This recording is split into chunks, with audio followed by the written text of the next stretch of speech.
Okay, what we'll take a look at next is how we can delete the photos and make use of this trash can button. And once again, we'll start off in our API to do this. And we'll head over to our users controller. And what we're going to use this time, we'll add a new method underneath our HTTP put. So we'll add a new method here. And this one will use the HTTP delete because we're going to be deleting a resource. But what we're going to do is give this some additional root values because we don't want to use the name of our controller for this. If I scroll up, we don't want to say delete users because that's not what we're doing. So what we'll do is we'll give this a root name and we'll specify delete-photo. And what we also need to take inside this is the photo ID. So we'll have curly brackets and we'll specify the photo ID. And in this method, what we'll do is we'll say public async task. And when we delete a resource, then we don't need to send anything back to the client. So what we'll use is an action result. And we'll say delete photo. And we'll take in the int and the photo ID as the parameter here. So what we need to do, again, is go and get our user object. So what we'll do is we'll say var user equals, and then we'll say use, and we've got our new method now, so we can say user repository, and get user by username async, and then we'll say user, and get username. And then what we can do is go and get the photo that we're interested in deleting. So what we'll do is we'll say var photo equals user.photos.firstOrDefaults, and we'll say x goes to x.id equals photo ID. And we'll do a couple of checks inside here. So what we'll do first of all, we want to make sure that the photo is not null. So we'll check this and we'll check and say if the photo is null, then we're going to return not found. We couldn't find the photo in the user's photo collection. We'll also check to see if the photo is main, and if it is, then we're going to return a bad request, and we're going to say you cannot delete your main photo. And then what we'll do is we'll do yet another check, because what we want to do, we want to check to see if we have a public ID for this particular image, because some of our photos have this property, some of them don't. And the only ones that we need to delete from Cloudinary are the ones that do have a public ID. So what we'll do is we'll say if the public ID is not equal to null, then what we'll do is we'll say await, and we'll go to our photo service, and we'll delete photo async, and we'll check the photo.public ID.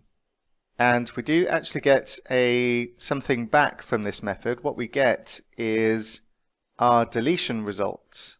So what we can do, and what we should do here actually, if we have a problem deleting it from Cloudinary, then do we want to delete it from our database?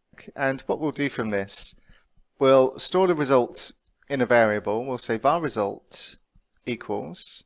So inside the result, what we'll do, we'll just check to see what we have available inside here.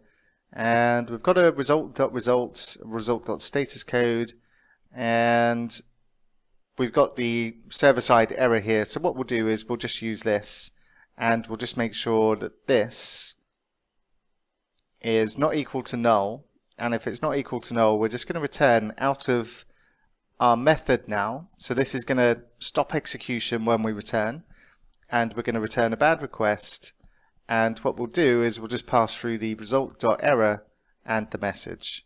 And otherwise, we're going to assume that was successful. And whatever type of image it is, we'll then remove it from our database, or what we'll do more accurately, we'll say user.photos.remove, and we'll pass in the photo entity.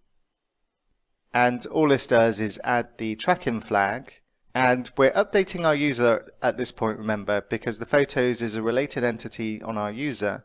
And then what we'll do is we'll say if await and user repository and save all async, then what we return from a deletion is just a simple OK.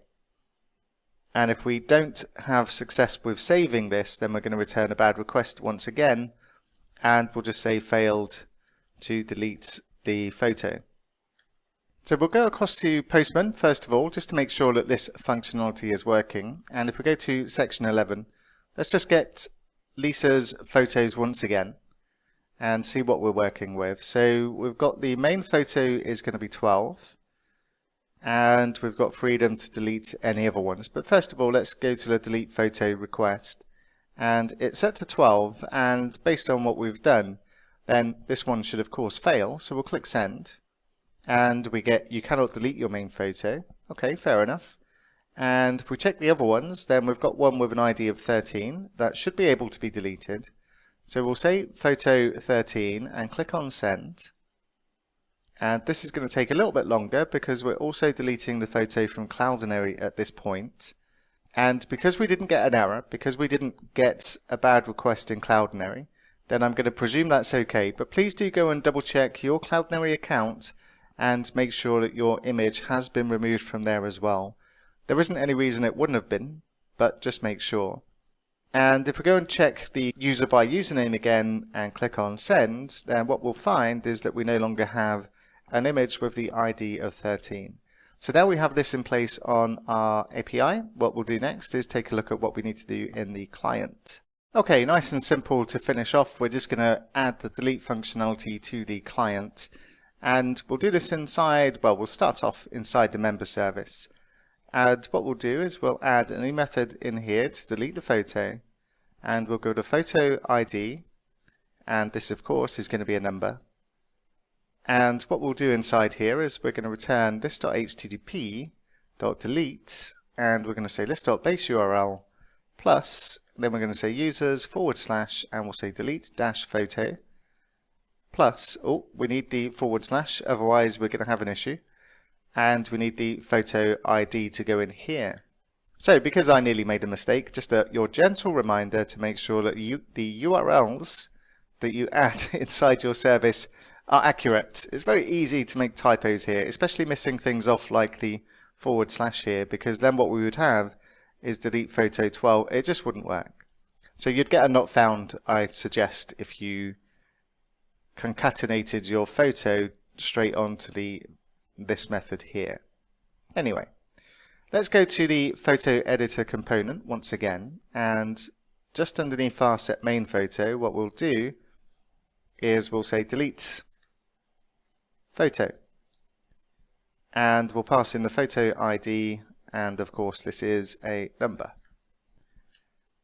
And what we'll do is we'll say list.memberService, and we'll say delete photo, and we'll pass in the photo ID, and we need to subscribe, and we don't get anything back, so we'll just add empty parentheses in here, and we'll say list.member.photos equals list.member.photos.filter, and we'll say x goes to x.id is not equal to the photo ID. And this just filters out all of the other photos, or more accurately, this returns an array of all of the photos that are not equal to the photo ID we're passing in here. And we don't need to worry about updating anything else because we don't allow the user to interact with their main or delete their main photos. We don't need to worry about that. And we also don't need to worry about handling the errors because our interceptor is taking care of this for us. So what we'll do, we'll head over to the components template, and let's just bring this stuff down to make it a bit easier to see what's going on. And once again, we'll disable this one, and we'll say disabled if the photo is the main photo. We don't want to give them the opportunity to do that, because that would make our code more complicated. Then we'd need to figure out which photo we're going to set to the main, because we want them to always have a main photo. From a developer point of view, this is much easier. Make them change their photo first, and then you don't need to worry about, well, what do you do with the next one? We'll give them the click events, and we'll say that we're going to use the delete photo method, and we're going to pass through the photo.id, and I've somehow managed to get the equals inside that method. And that's all we really need to do for this one. So what we'll do, we'll head over to our browser, we'll give the page a refresh just to make sure we're working from a clean place. And I'm down to 5 photos in here now. Let's get rid of one of these duplicates, and I'll click on the button. We get our loading indicator, and the photo disappears. And if I refresh the page, well, of course the photo's gone. Let's just give our console a double check, because this is the end of this particular section, and we just want to go through and make sure there's no errors in what we're doing here. So I'm just going to delete let's set this photo to main first of all. Let's delete another photo. Let's go back to the matches, and let's just click on Lisa and click on the photos. We see the 3 photos inside there. Everything looks good. Console is clean, and we're happy. And when we're happy, that's when our code gets sent up to GitHub. So I'll just close all of these down, and we'll take a look at all of the changes we've made in this particular section. Make sure you're happy with what you're about to send up. If you put any API keys that we've added in this particular section, be careful with those. We're not sending up the app-settings.json file, so as long as you followed what I did, then your API keys are going to be located on your development machine, and they're not going to be sent up to a public GitHub repository. So double check that everything's clean in your VS Code, and then what we'll do is we'll stage these changes, and we'll say end of section 11 in this case, and we'll just go ahead and commit, and we'll push the changes up to GitHub. And we'll wrap up with a summary.